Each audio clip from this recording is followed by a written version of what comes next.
Aizvadītais gads mums visiem bija īsts jubilejas gads. Neibādēja 200, Saulkrastu džeza festivālam 25, Saulkrastu kokteilim un tik daudziem tautas mākslas kolektīviem šogad ir teikts daudz laimes. Saules gaismu un ozola spēku šogad parādījām visai Latvijai, piedaloties dziesmu un deju svētkos.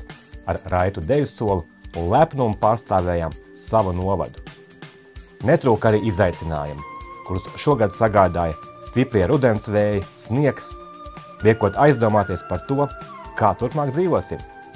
Es aicinu jūs būt aktīviem, izteikt savas domas un piedalīties lēmumu pieņemšanā, lai mēs kopā veidot labāku un ģimenēm draudzīgāku novadu. Novēlu, lai mums nākamais gads visiem ir priecīgs, laimīgs, arī mierpilns, radošs un mums visiem kopā izdodās paveikt lielas lietas. Laimīgu jauno gadu!